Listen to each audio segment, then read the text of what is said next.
Welcome to the riverbanks where an entire village once thrived. In 1755, the river people were forced to abandon their homes, leaving only whispers behind. Can you imagine being uprooted from the land you've known your whole life? March 12, 1755, along the banks of the River People's Village, near what is now central Pennsylvania, USA. A cold rain lashes the roofs of wooden huts, puddles forming in the clay paths where children once ran. Smoke curls from cooking fires tangled with the damp mist as families hurriedly pack belongings onto horses and into canoes.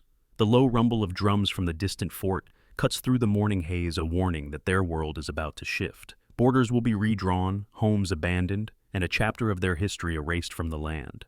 Where are we at this moment, and what fate is unfolding before our eyes? The year is 1755, and the River People's Village lies at a crossroads not of their choosing. For decades, this land along the winding rivers of what would become central Pennsylvania had been home to generations, each hut and canoe, carved with knowledge of the seasons, the forest, and the waters that fed them. But unseen forces were shifting the map beneath their feet. Politically, the colonies of the British Empire were tightening their grip on the eastern seaboard. Treaties signed in distant halls, often without the consultation of the river people themselves, parceled lands between competing colonial authorities and neighboring tribes allied with Europeans. The lines drawn on parchment ink and wax sealing agreements ignored the villages, the hunting grounds, and the sacred groves. A new map was being etched, one that would soon erase the familiar contours of home.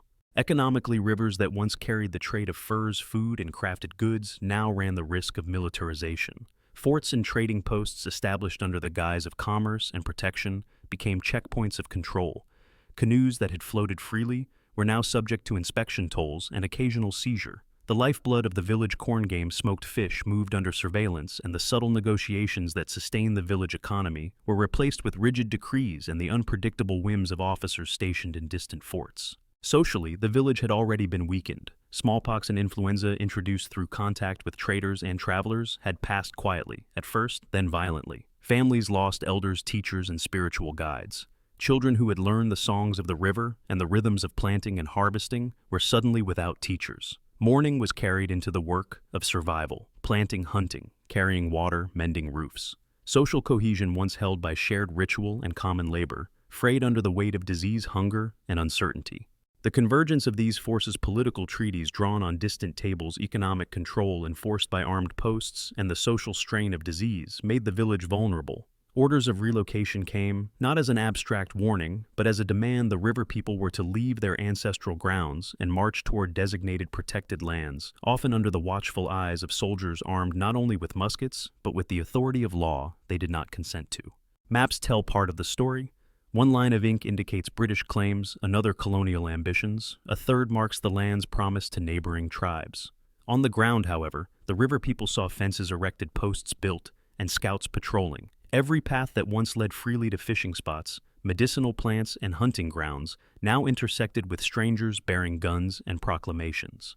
The map on paper had taken form in the lives of the villagers, constraining movement, dictating where families could go, what fields they could sow, and which rivers they could navigate. Yet the river people's understanding of land was not limited to parchment and posts. Every bend in the river, every grove of ash and cedar, every slope and marsh held memory and meaning. To leave was not merely to abandon property, it was to sever connections that had endured for generations. The elders whispered to the young ones about the sacred stones, the winter hunting grounds, and the ancestral fires. Mothers tied pouches of seeds and small heirlooms to their children, a quiet resistance against the erasure imposed from beyond. It was in this context, the collision of empire's trade disease and the slow creep of colonial power, that the seeds of displacement were sown. The village, once a center of autonomy, now faced the impossible choice: comply with orders and risk the unknown, or resist and face armed reprisal, even before a single step was taken. Toward relocation, the air was thick with tension, the rivers swollen with rain and sorrow, and the forest silent witnesses to the negotiations of survival. The river people, guided by leaders who had inherited both the wisdom and the burden of their ancestors, began to prepare. Canoes were patched, animals fed, belongings gathered. Messages were whispered along the banks to neighboring families who would go, who would stay, how the elderly and infirm might be carried. Each preparation was a negotiation with fate itself. The political and economic currents had already reshaped the village's reality, and now the river people had to navigate the human cost of compliance. In the larger picture, this was not an isolated event. Across the colonies, villages faced similar pressures. treaties and trade agreements foreign to the lived reality of the people-dictated movement and allegiance. Disease did not discriminate, and the slow machinery of empire reached into every corner of the river valleys and forested hills. Yet here along the winding banks of this particular river, the story of displacement would be etched most clearly into memory. The first step on a path that would carry families away from hearth and home, leaving only traces of smoke in the morning mist, and footprints that would be washed away by rain before history recorded them. At the center of this upheaval stands Ahuli, the village chieftain, a man of 42, whose life has been inextricably tied to the river, the forest, and the people he leads. Born into a lineage of river guides and hunters, Ahuli assumed responsibility for his community when his father passed, inheriting not only the leadership role, but also the quiet weight of expectation that stretched across generations. By the age of 15, he was leading small hunting parties, teaching younger boys the intricate patterns of animal tracks and the secrets of seasonal cycles.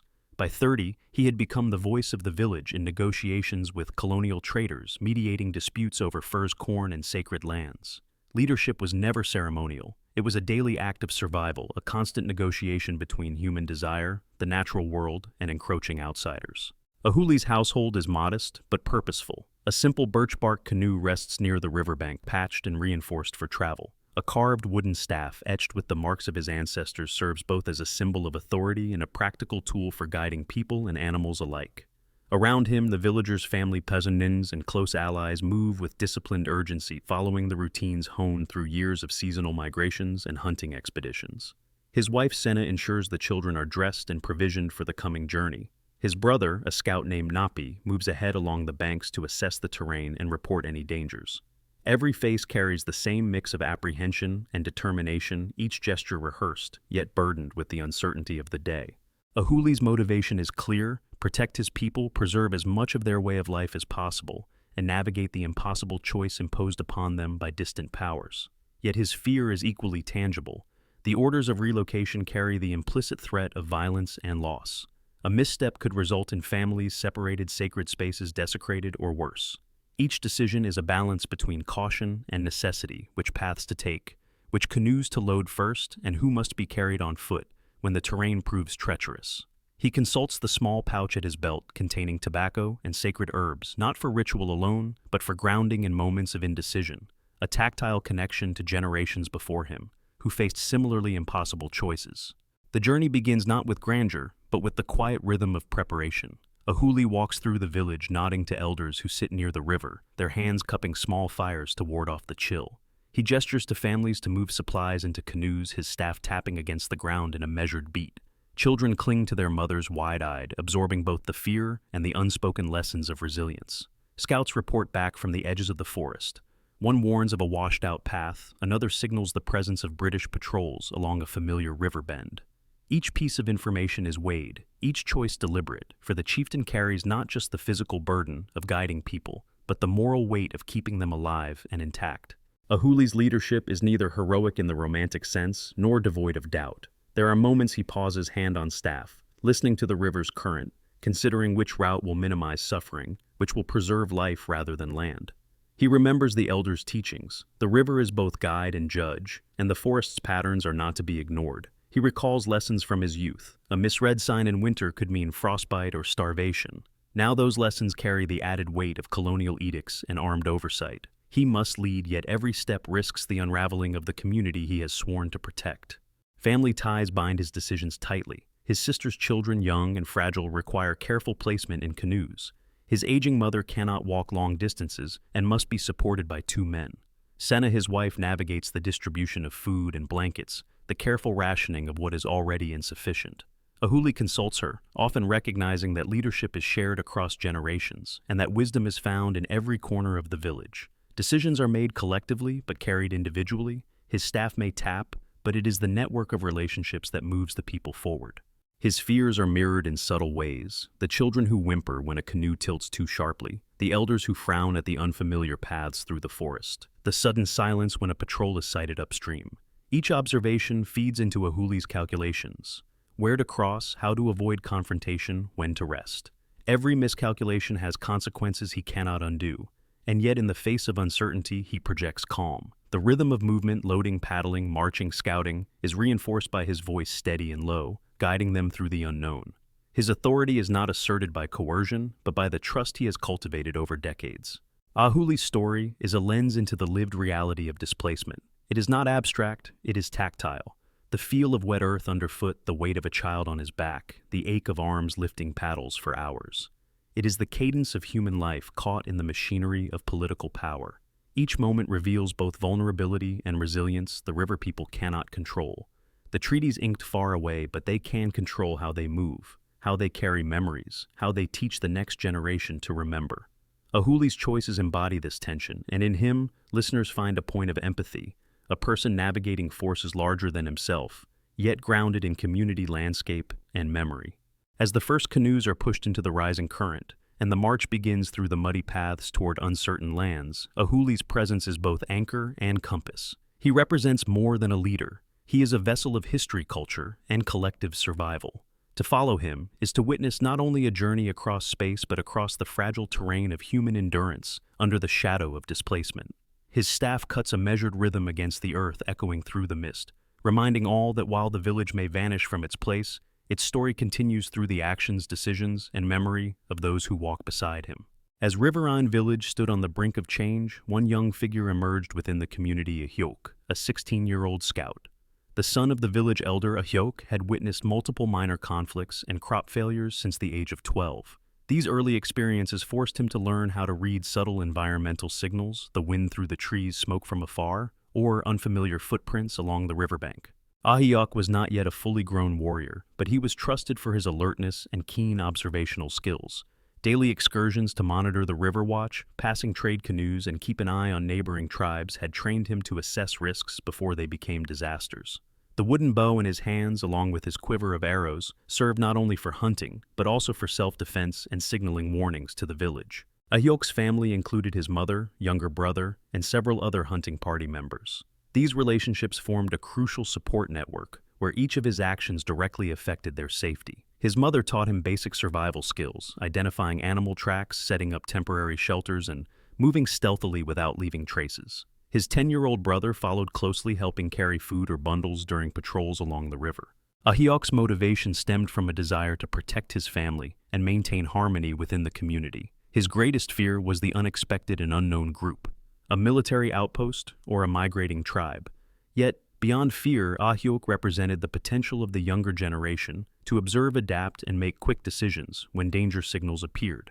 He was not only the village's eyes and ears, but also the link between the elders' wisdom and the practical action of youth. One misty morning, Ahyok noticed something unusual, a small boat moving silently from across the river, bearing an unfamiliar banner fluttering in the wind. He quickly sent a signal to the village center, 3 light knocks on the watch post according to the established code. Other scouts immediately followed, verifying the situation. Ahyok's calm and precise actions allowed the villagers to prepare and avoid immediate danger, at least in the first phase of the threat. Ahyok's role extended beyond observation and warning. When the villagers had to relocate supplies, food, and essential materials across the riverbank, he often led a small group, choosing safe paths and ensuring no one was left behind. Through him, the audience witnesses each step, each minor decision that carries life or death consequences for the entire community. Details of Ahyok's daily life are drawn from historical sources. Worn paddles, woven plant fiber baskets, lightweight wooden canoes for river travel, small fires to keep warm in the morning mist, and smoke signals for distant communication. Each item is not merely a tool, but a testament to the survival skills and social organization of Riverine Village. Stories from the older generation told to Ahyok in his youth about past conflicts, crop failures, and failed trade journeys laid the foundation for his understanding of responsibility and the link between every decision and its consequences. As he led his younger brother and other villagers on river patrols, the audience experiences the fusion of traditional knowledge and practical action, vividly illustrating how people adapted in a constantly shifting environment. The guiding question becomes clear. What does Ahyok want? What does he fear? And whom does he represent? The answer goes beyond protecting family or community. He represents the intelligence, alertness, and adaptability of the next generation in a history that is constantly in flux. Through Ahyok, the audience does not merely observe events from a tactical perspective. They feel the rhythms of life, the anxieties, and the survival decisions made daily. He is the central character guiding viewers through the challenges, conflicts, and critical moments that lie ahead for Riverine Village. At the center of this upheaval stands Ahuli, the village chieftain, a man of 42, whose life has been inextricably tied to the river, the forest, and the people he leads. Born into a lineage of river guides and hunters, Ahuli assumed responsibility for his community when his father passed, inheriting not only the leadership role, but also the quiet weight of expectation that stretched across generations. By the age of 15, he was leading small hunting parties, teaching younger boys the intricate patterns of animal tracks and the secrets of seasonal cycles.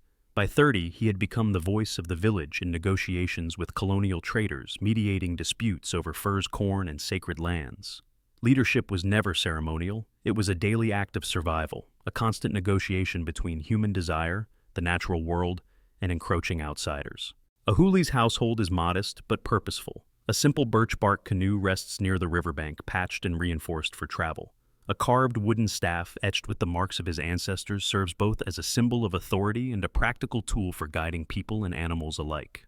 Around him, the villagers' family Shuznanes and close allies move with disciplined urgency, following the routines honed through years of seasonal migrations and hunting expeditions. His wife, Senna, ensures the children are dressed and provisioned for the coming journey. His brother, a scout named Napi, moves ahead along the banks to assess the terrain and report any dangers. Every face carries the same mix of apprehension and determination, each gesture rehearsed, yet burdened with the uncertainty of the day. Ahuli's motivation is clear: protect his people, preserve as much of their way of life as possible, and navigate the impossible choice imposed upon them by distant powers. Yet his fear is equally tangible. The orders of relocation carry the implicit threat of violence and loss. A misstep could result in families separated, sacred spaces desecrated, or worse.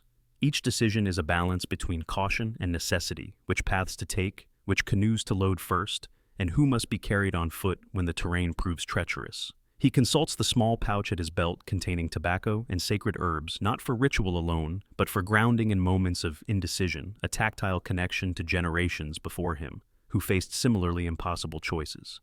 The journey begins not with grandeur, but with the quiet rhythm of preparation. Ahuli walks through the village, nodding to elders who sit near the river, their hands cupping small fires to ward off the chill. He gestures to families to move supplies into canoes, his staff tapping against the ground in a measured beat.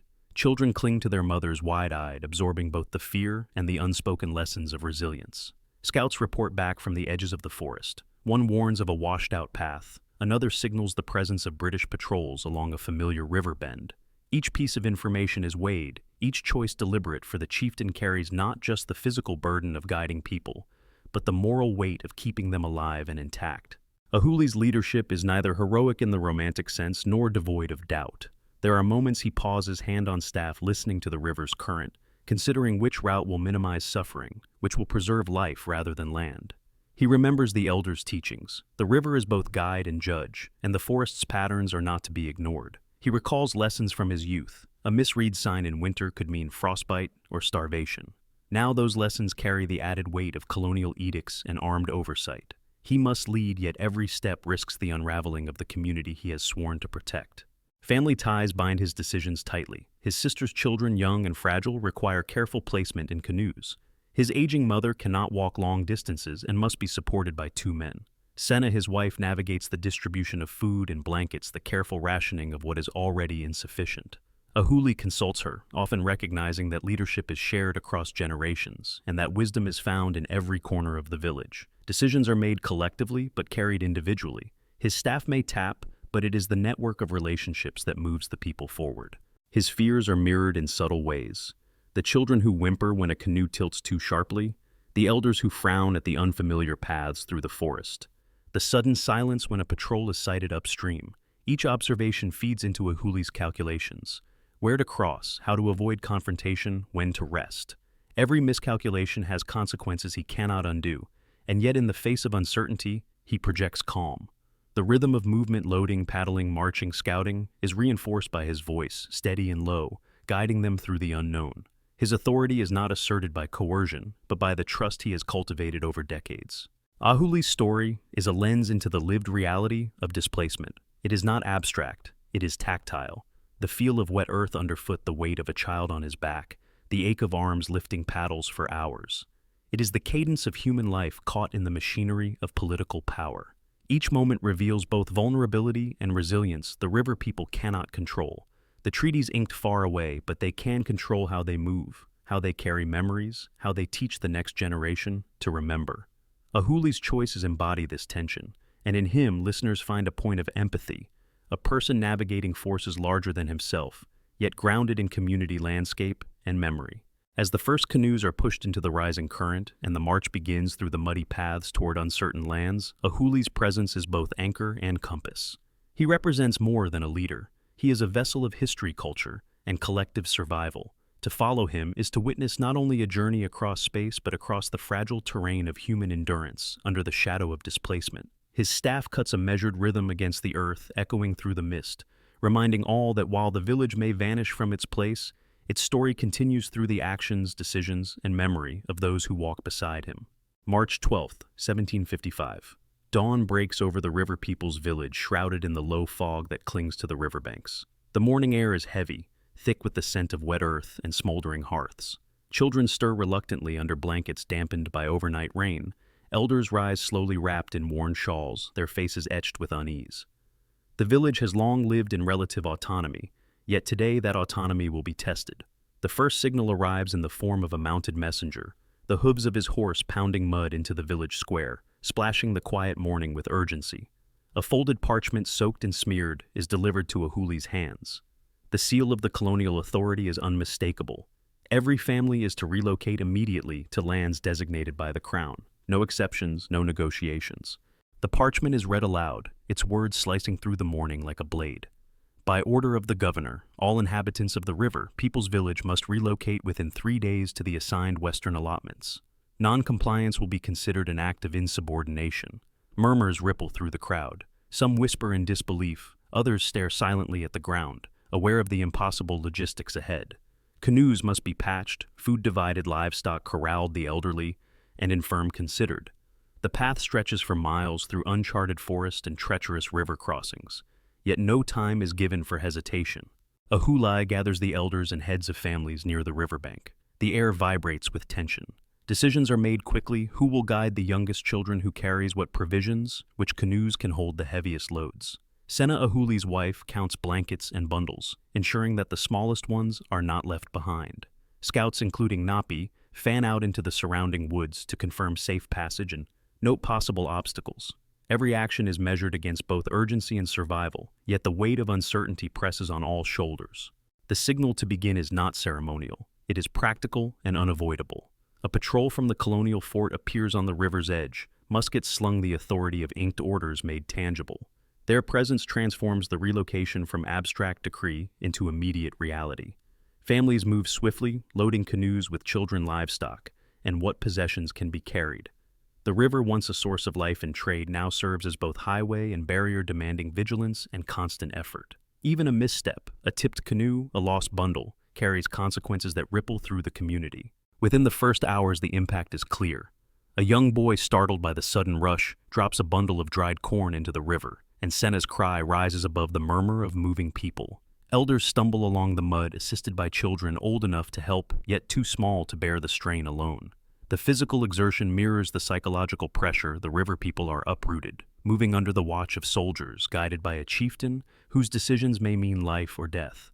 The immediacy of the threat, the combination of official decree, armed oversight, and the impossibility of delay propels the village into motion. The journey has begun not as choice, but as compulsion. Even as canoes slip into the river, families march along the banks, the muddy paths sucking at their feet. The river's current carries them forward, indifferent to the human turmoil it bears. Every bend hides uncertainty, fallen trees, shallow rapids, the potential of patrols lying in wait.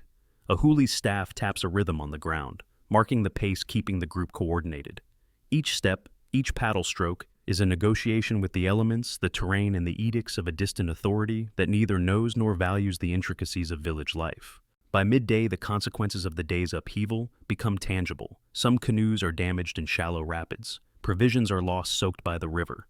The youngest children cry, hungry and exhausted. Elders complain of fatigue, their hands blistered from supporting their weight and that of bundles. Even as they move, the village community, though intact physically, feels the intangible loss of security, the rupture of daily patterns, the abrupt end of a life lived in familiar rhythms. For many, this is not merely relocation. It is the first step toward the disappearance of their home from memory. A huli walks the line between authority and empathy, directing movement, adjusting loads, soothing frayed nerves, and listening to reports from scouts. The patrol remains a constant presence, reminding the river people that compliance is mandatory. Yet even under this duress, he instills structure and continuity, who walks ahead, who supports the infirm, when to rest briefly along the bank. Leadership here is action, observation, and judgment, all compressed into the fraught morning hours. The village moves as a single organism, but each member bears the personal weight of dislocation. By sunset, the first leg of the journey is completed. The village reaches a temporary high ground overlooking the river, where they make camp for the night. Fires are lit, sparingly cooking the minimal provisions they manage to save. The children sleep fitfully. Elders sit in silent reflection. The canoes, patched and upright, float near the shore, ready for the next day's push. The signal has been given, the path chosen, and the consequences: immediate lives disrupted, possessions lost, routines shattered. The journey has begun, and with it the slow erasure of a familiar landscape replaced by the uncertainty of imposed exile. In these opening hours, the river people have been thrust from stability into a forced march, guided by a chieftain who must weigh survival against the orders that compelled him. Their village is vanishing from the map, and the first smoke from their hearths rises into the fog, a quiet testament to a home soon to be left behind. The ignition point. The moment when all action is demanded and hesitation is perilous has passed. The journey into the unknown has begun, propelled by law threat and the immutable weight of circumstance. March 13th, 1755. The river people's journey continues, leaving the temporary high ground behind, pushing along a narrow, winding path that threads between dense forests and the swollen riverbanks. The morning fog clings stubbornly to the undergrowth, obscuring the forest floor and muffling distant sounds. Every step is uncertain. Roots and mud conspire to trip the unwary, while canoes must be carried over low ridges and dragged through shallow streams. For the villagers, the terrain is both ally and adversary, providing concealment from patrolling soldiers, yet threatening injury, delay, and exhaustion. On one side, a huli and the river people aim to maintain cohesion, protect the vulnerable, and reach the designated western lands intact. On the other, colonial patrols from the fort, aware of the prescribed relocation route, seek to monitor, control, and ensure obedience while claiming authority over the waterways. Their objective is less combat than surveillance, yet the presence of armed men transforms every choice into one of caution and calculation. The landscape dictates the rhythm of movement. Canoes must be unloaded when banks rise too steeply. Food bundles hoisted by strong arms over mud-slick slopes, children carried across streams that swell unpredictably. Dense thickets hide the scouts as they move ahead to reconnoiter, signaling the safest passages with hand gestures and quiet whistles. Every twist of the river and every bend in the trail requires judgment. A misread slope can topple supplies. A misjudged crossing can separate families and leave the elderly behind. This is terrain as both obstacle and stage, shaping every decision. At mid-morning, a critical moment arises. A scout misjudges the depth of a side creek, signaling it as passable when in truth it has deepened overnight. A loaded canoe tips, spilling a portion of the river people's provisions into the swift current. Panic threatens to ripple, yet Ashuli remains composed, immediately reallocating loads and dispatching 2 strong men to retrieve what can be saved. The error costs time and energy, yet the quick response preserves both morale and physical goods.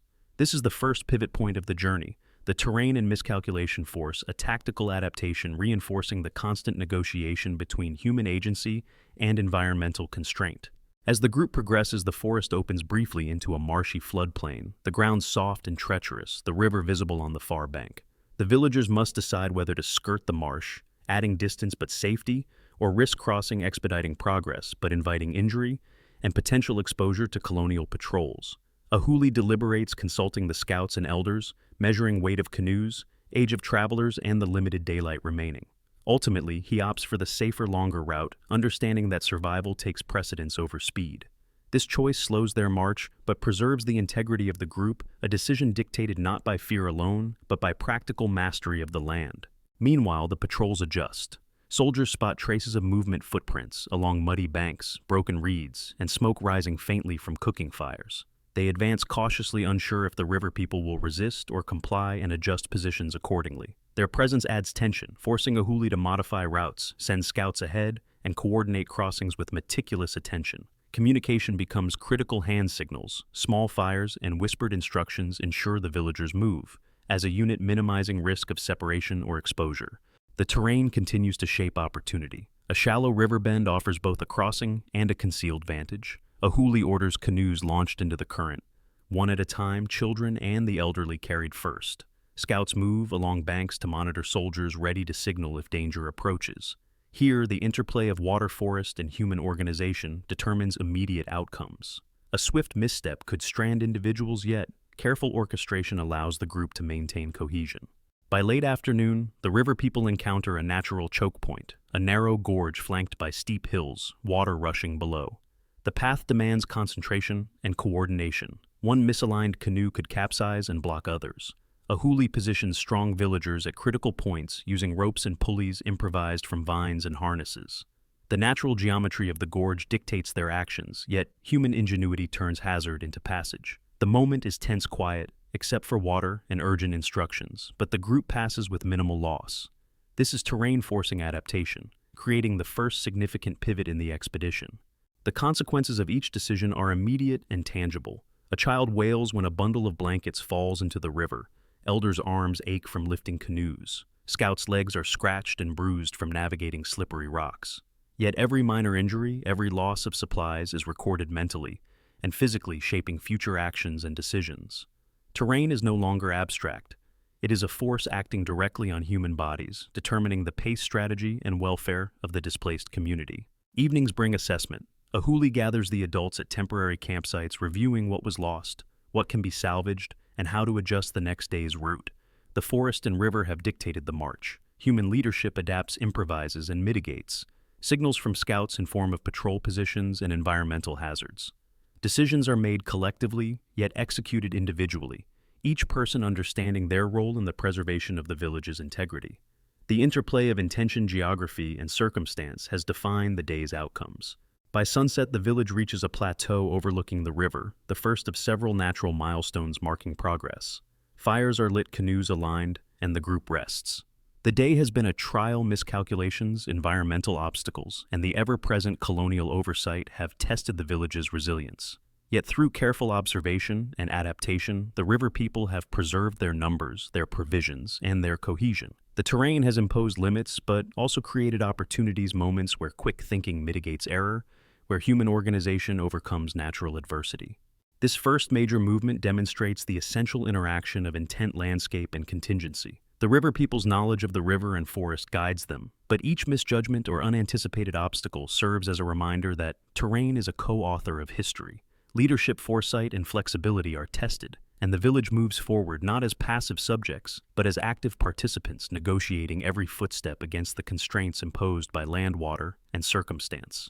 This is the first set piece, the opening tableau of Displacement, where the village's survival hinges on the confluence of human skill and environmental challenge.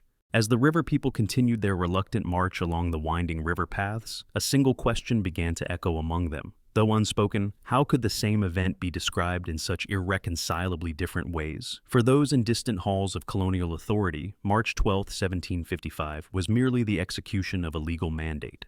The governor's decree, drafted in neat ink on parchment and delivered by mounted messengers, recorded the relocation of the river people as a necessary measure in accordance with the Crown's interest and the maintenance of order. The inhabitants of the river people's village shall be moved to designated western allotments.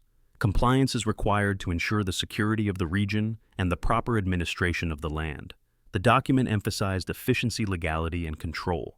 There was no acknowledgement of human distress, no recognition of familial bonds torn in haste, no mention of canoes overturned or blankets lost in the river. Ahuli's journal tells another story entirely. In his flowing, careful script, smudged by rain and hurried crossings, the same March morning is described in visceral terms. The messenger arrived pounding through mud, soaked and shivering. Families scrambled, children cried. The parchment's words were read aloud and fell like stones on the hearts of the people. Canoes were overturned, bundles of corn lost to the river. My own brother struggled to keep the youngest from falling into the current. We were given no time to prepare. The forest, usually our ally, became a trap, and the river a merciless path. We moved because we had no choice yet. Every step carried fear, loss, and the weight of ancestral memory. The contrast is striking. One record presents the event as administrative necessity, devoid of friction, a smooth execution of policy. The other immerses the reader in immediate human consequence, chaos, fear, and improvisation. Where the colonial record speaks of compliance and duty, Ahuli's words convey trauma and agency. the tension between survival and enforced obedience. One emphasizes authority, the other lived experience. One assumes obedience, the other negotiates it with sweat vigilance and improvisation. Why such divergence? Part of it lies in perspective. The administrators wrote for other officials for record-keeping, for the appearance of order. Their lens was legal and political, abstract and removed. Ahuli wrote for himself, for his community, and for memory. The river, the children, the elders, the wagons, the packs of corn, all mattered. Each detail had consequence. For him, history was tactile, immediate, and human. For them, history was a line on a map, a clause in a letter, a notation in a ledger. Further examination reveals discrepancies in specific details. The colonial report claimed no loss of property or life occurred during relocation, while Ahuli's journal documents the loss of a canoe, provisions swept away, and minor injuries among the elderly. The report indicated the departure occurred with order and punctuality, yet Ahuli notes hours of improvisation, adjustments, and debate over routes, reflecting the unpredictable terrain and the necessity to adapt to nature's obstacles. In effect, the same event is framed as either orderly compliance or chaotic displacement, depending on the observer and their priorities. This single clash of narratives illuminates a broader question. What constitutes the historical record? Official documents convey authority and legality, while personal accounts capture lived reality, emotion, and human consequence. Neither is entirely false. Both are partial truths filtered through perspective, intention, and circumstance. Listeners are left to reconcile these perspectives, to imagine the canoes struggling in the swift river, the children crying, and the elders guiding the lost, alongside the neat lines of ink affirming obedience and order. The villagers themselves were aware of this duality. Some whispered when passing patrols or fortifications about how their struggle would be rendered in the distant records. Would anyone outside see the overturned canoe, the soaked bundles of provisions, the shivering children clinging to parents? Or would the march be simplified into bureaucratic efficiency? These questions were secondary to immediate survival, yet they hinted at a tension that would endure between human experience and recorded authority, between memory and mandated history. Ahuli's journal continues with reflections on the decisions he made that morning, which families to place at the front, which elders required assistance, how to navigate tricky river bends, and how to maintain morale amid exhaustion and fear. Each entry documents adaptation and improvisation, a ledger of human ingenuity against environmental and political constraint. The colonial document makes no mention of such decisions, of the moral and practical calculations that occupied Ahuli's mind. Here the contrast sharpens. One record is static, the other dynamic. One general, the other intimately human. The question that arises for the audience is both simple and profound. Which account represents the truth? Is the truth the letter sealed by the governor affirming compliance and control? Or is it the journal of a chieftain detailing fear, improvisation, and human cost? The answer is complex. The two accounts exist simultaneously, reflecting different priorities, perspectives, and purposes. The historian must navigate between them, acknowledging the limitations of official record while valuing the insights of lived experience. The river people's journey cannot be understood solely through orders or ledgers. It is fully realized only when the tactile, emotional, and environmental realities described by Ahuli are integrated. Thus, this clash of sources becomes a focal point of the documentary, inviting reflection on power, memory, and the writing of history itself. One page asserts legality, the other conveys survival. One describes compliance, the other chronicles endurance. Listeners are drawn into the tension, aware that every word preserved in parchment, every line scratched in ink carries intention, omission, and consequence. The march continues, shaped by rivers, forests, and human resolve, but now framed also by a question: how will history remember them, and whose voice will prevail? March 14th, 1755. The river people push onward, leaving the plateau behind as morning light filters through the damp gray canopy. The air is dense with mist, the scent of wet earth and pine resin lingering. Canoes are hoisted over low ridges and dragged along narrow trails, boots and bare feet sinking into thick mud. The forest hums faintly distant calls of birds, the rustle of unseen animals, the occasional drip of water from foliage. Every sound is a potential warning or signal. Every path requires judgment. Here, the environment itself dictates the pace, shaping choices and testing endurance. Ahuli moves along the line of villagers, his staff tapping a deliberate rhythm on the ground, guiding the group through the treacherous terrain. Children cling to their mothers, some too small to navigate without assistance. Elders lean on shoulders or carry canes. One older man, a respected storyteller, limps along his weight, supported by two younger men. Senna Ahuli's wife distributes blankets and food, carefully rationing what remains of dried corn and smoked fish. The village moves as a single organism, yet each member bears an individual burden, physical, emotional, and psychological. By late morning, the path narrows to a gorge where the river rushes violently below. Canoes must be carried carefully one at a time over slick rocks and fallen logs. The scouts move ahead, hand signaling safe passages and warning of weak ground. Ahuli pauses briefly at the edge of the gorge, scanning the mist-laden landscape. The patrol from the colonial fort is expected downstream. Their presence must be anticipated yet unseen. Every decision is measured. Every pause carries weight. Misjudgment could lead to injury, lost supplies, or confrontation. The first misstep occurs when a young man carrying a bundle of blankets slips on moss-covered stones, tumbling into a shallow side stream. The elder immediately calls for help, two others rushing to lift both man and bundle. A child cries nearby, startled by the splash. Ahuli gestures calmly but urgently, redirecting others to steady the line and continue movement. This micro-crisis illustrates the constant interplay between human fragility and environmental challenge. One slip can cascade, yet prompt leadership contains it. As the village navigates the gorge, the weather intensifies. Rain begins to fall in earnest, hammering leaves and dripping into eyes, saturating the earth. Paths become slick canoes, heavier with water, feet heavier with mud. The wind carries cold through layers of clothing, chilling children and elders alike. Conversations are muted, voices lowered to commands or encouragement. The rhythm of the march is dictated not only by the river's bends and forest density, but also by the relentless pressure of the elements. Survival requires constant adjustment, shifting loads, rerouting groups, pacing the weak, and ensuring that no one is left behind. Meanwhile, Ahuli's scouts detect movement ahead. The patrol has positioned along a river bend, awaiting the passage of the village. Word is relayed through whispered signals and hand gestures. Ahuli assesses options. A narrow, concealed path along the high bank could allow the village to bypass detection, but would require portaging heavier canoes and carrying the infirm over a precarious ledge. An alternative route along the river's edge is more direct, but risks exposure. The choice is immediate. Hesitation is costly. He signals the alternate path, prompting coordinated action. The strongest villagers take the lead in carrying supplies, while families and elders follow under careful supervision. The patrol remains unaware, watching from a distance as the river people navigate ingenuity and caution in equal measure. The march continues into the afternoon. Rain transforms into a steady drizzle, and the mist thickens. Children's clothes cling to their skin shoes, muddy and heavy. Canoes scraping against rocks add a metallic rhythm to the ambient sounds. Ahuli pauses at intervals, checking on families, adjusting the distribution of weight, comforting frightened children. The villagers learn quickly to interpret subtle cues: the slope of a bank, the sound of rushing water, the darkened color of the soil, signaling quicksand or bogs.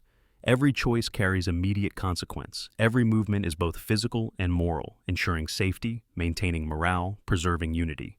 An unexpected pivot occurs mid-afternoon. A scout's whistle alerts the group to a sudden landslip along the trail. Rocks tumble, dislodging a canoe and spilling some food bundles into the river. Quick coordination prevents injury. Villagers lift the elderly to safe ground. Children are guided out of the path, and Ahuli directs the recovery of supplies as best as possible. The moment demonstrates how environmental unpredictability, steep banks, heavy rain, rushing water, intersects with human action to create points of tension and adaptation. This is terrain weather, and human agency converging to dictate outcomes. By evening, the village reaches a temporary clearing near the river's bend, where the terrain allows for modest campfires and shelter. Wet, exhausted, and muddy, the villagers set up temporary resting spaces. Fires are small, but sufficient to dry some clothing and warm small portions of food. Children fall asleep quickly, clinging to blankets. Elders sit silently, reflecting on the day's exertion. Canoes are righted and readied for the next day. Ahuli walks among the people, listening, observing, giving quiet instructions. His presence is both authority and reassurance, the leader who must weigh safety, order, and morale in real time, responding to circumstances he cannot fully control. The tension of the day has left its mark. Bruises, soaked clothing, minor injuries, and loss of supplies. Yet cohesion has been maintained. The villagers' rhythm has been established. Communication, adaptation, and mutual care have allowed survival through environmental and tactical challenges. The scouts' observations, the distribution of labor, and Ahuli's judgment illustrate the human dimension of displacement.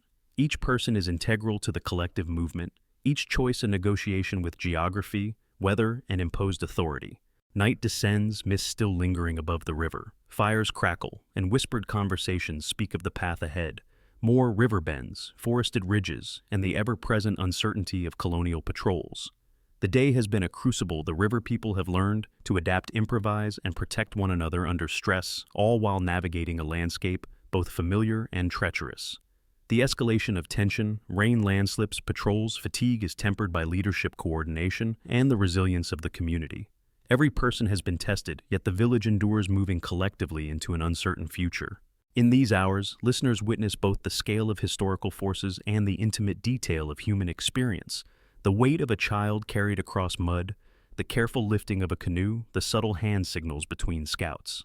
Strategy and terrain, authority and improvisation, fear and courage, all are intertwined. The narrative rhythm reflects the lived reality of displacement, an unrelenting march dictated by both external forces and human choices, where survival is measured in inches, decisions, and endurance. March 15th, 1755. The river people approach the final stretch before the assigned western lands. The forest thins slightly, revealing the open floodplain beyond. Canoes are hoisted carefully, bundles strapped firmly, children held close. The sun, low in the sky, pierces the mist in shafts of pale light, illuminating the waterlogged path ahead. Yet even in this brief clarity, tension thickens. Soldiers from the colonial fort have anticipated the route and wait along the river bend, muskets at the ready, the authority of inked orders made real. A hoolie pauses, scanning the horizon, the staff tapping a measured rhythm against the mud. Signals from scouts alert him the patrol is split, one group downstream, one approaching from the forest trail. Choices must be instantaneous: confront, evade, or comply under duress. His mind weighs risk against survival. Families clutch children, canoes scrape against rocks, and every footfall is guided by instinct, honed over decades of hunting and navigation. The first confrontation occurs when a group of soldiers steps into the clearing near a river bend, weapons leveled, voices demanding immediate compliance. A hoolie signals calm, no sudden movement, no panic. Scouts position themselves between the soldiers and the most vulnerable villagers. The standoff is tense, measured in breaths and heartbeats. Negotiation falters quickly. Language barriers and suspicion amplify the danger. The patrol interprets hesitation as defiance, raising muskets slightly, prompting a hoolie to step forward, raising his staff in a gesture of both authority and submission. Simultaneously, a misstep on the riverbank. A canoe slipping from improvised supports sends a loud crash echoing through the clearing. Soldiers tense, children cry, and the fragile equilibrium shatters. A hoolie commands immediate action, and elders and able-bodied villagers secure the canoe, redistribute its load, and calm the frightened. The forest seems to hold its breath. The river currents, silent witnesses. Every decision from this point carries irreversible consequence. The group is forced to move. Paths that were navigable the day before are now treacherous mudslicks, fallen branches, and flooded sections demand improvisation. Canoes must be portaged, children carried, elders supported. Scouts relay information. One small detour leads past the patrol's line, another risks exposure. A hoolie chooses the detour, knowing that the immediate discomfort outweighs potential danger. Families shuffle in coordinated chaos, their survival dependent on observation, experience, and trust. By evening, the village reaches a temporary embankment overlooking a series of small rapids. Fires are lit cautiously low and shielded, providing warmth and minimal visibility to outsiders. Meals are shared sparingly. Children sleep in damp blankets, exhausted from hours of continuous exertion. Reports from scouts confirm the patrol has withdrawn temporarily, giving the river people a narrow window to press onward. Yet even as they rest, the awareness persists. This night marks a turning point. The village will never return to the home left behind. The landscape of memory is shifting irrevocably. It is at this embankment that the point of no return crystallizes. A hula records in his journal, the ink smudged by rain. We have crossed the last familiar ridge. Smoke from our hearths rises into the mist one final time. Children cling to pouches of seeds. Elders clutch talismans. Our village exists now only in memory.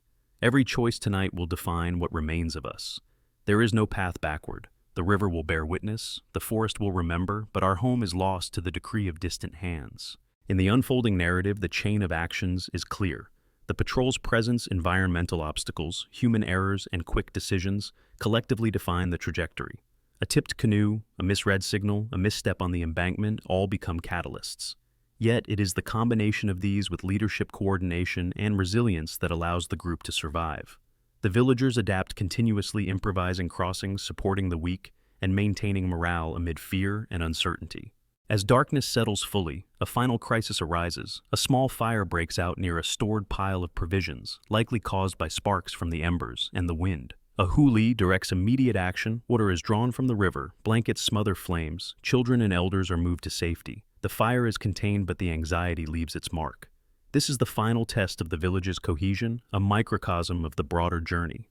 It underscores how delicate the balance between survival and catastrophe remains, how human agency must constantly negotiate with environmental and external forces. By midnight, the village is quiet, save for the occasional murmur or the ripple of the river. Each member knows the home they left behind is irrevocably gone. The point of no return has been reached not in a single dramatic clash, but in the accumulation of hours, choices, and adaptations. The chain of decisions, the environmental pressures, and the enforcement of colonial orders have converged to create an irreversible new reality.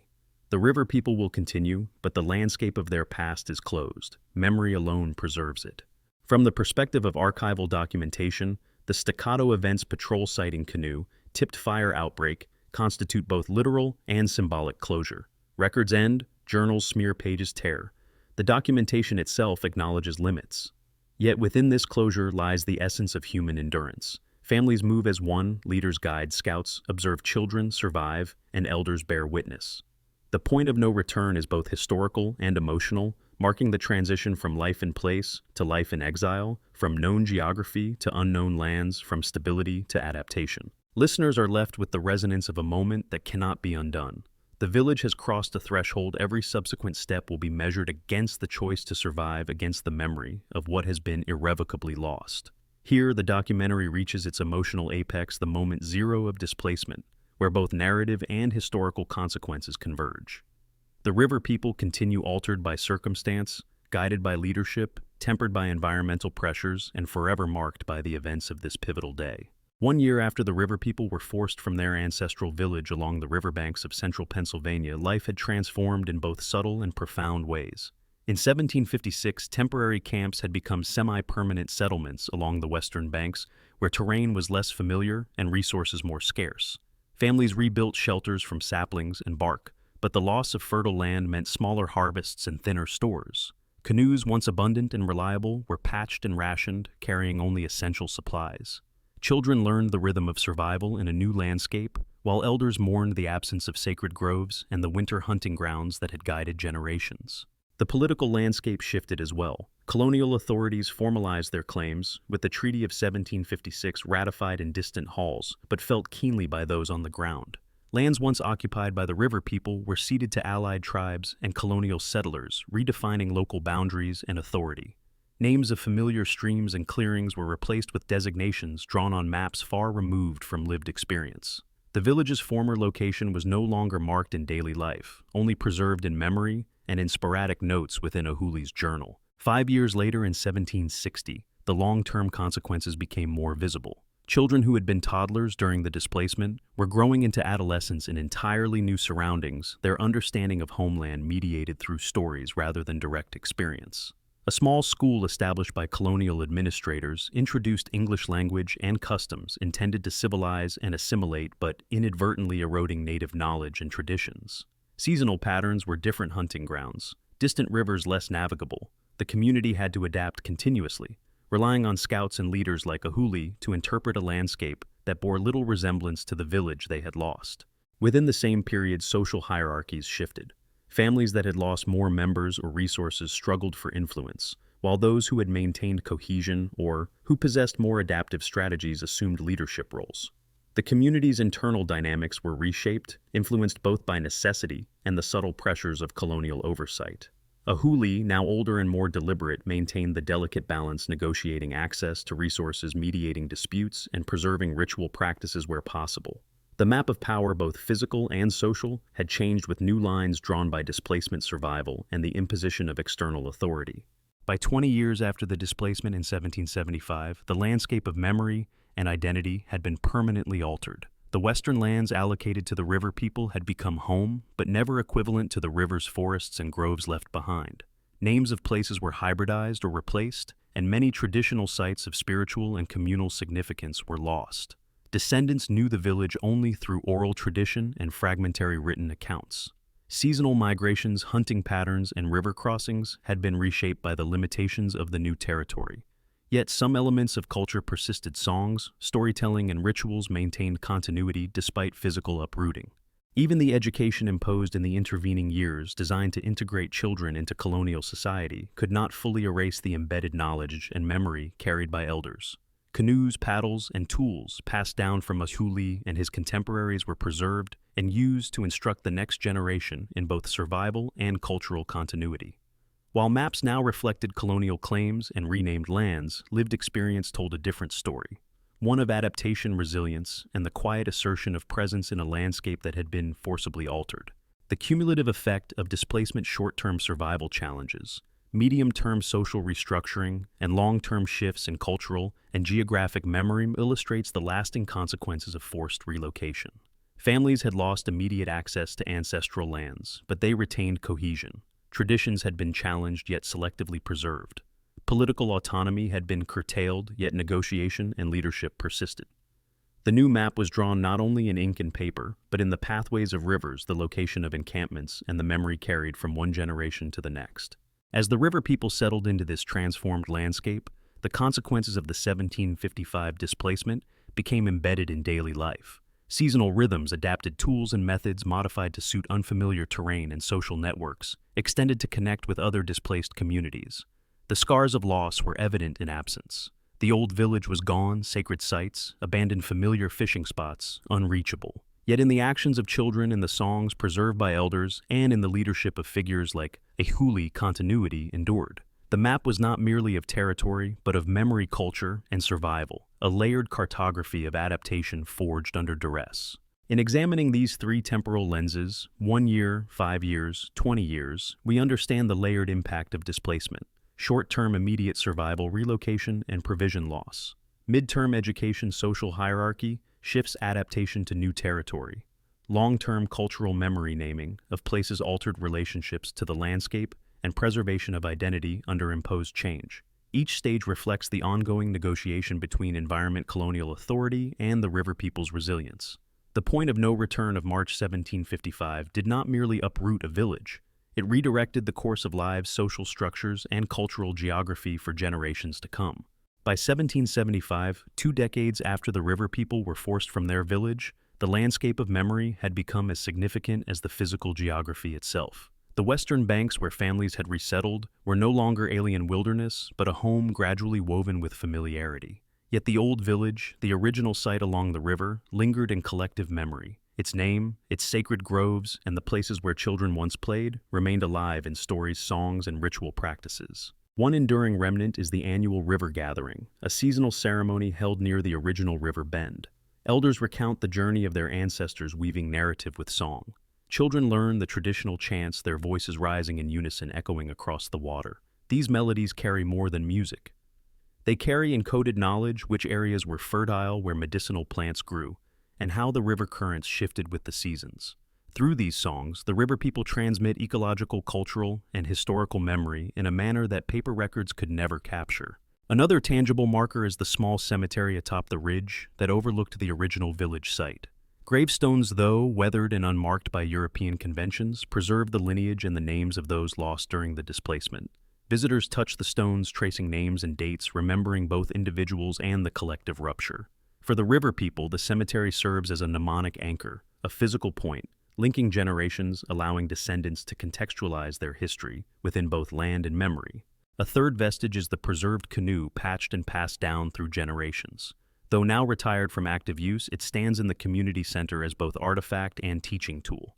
Children are instructed on how it was carried over ridges, floated across rapids, and used to transport families and provisions during forced migration. The canoe embodies adaptation, resilience, and the intertwined relationship between people and the river that shaped their movement and survival. These surviving elements, ceremonial gathering, cemetery, and ancestral canoe, illustrate how the river people have maintained a connection to their past without relying solely on written or official records. Memory, song, ritual, and object combine to sustain identity across generations. Scholars note that such practices are forms of living history, a way to preserve knowledge and social cohesion that is responsive to both place and people. Unlike the inked colonial records, these living forms of memory adapt, convey emotion, and situate experience within the landscape itself. The river people's approach to memory is not heroicized in the sense of dramatic acts. It is ordinary, yet profound. Daily life preparing for planting, teaching children the river's paths, recounting the migrations serve simultaneously as survival and remembrance.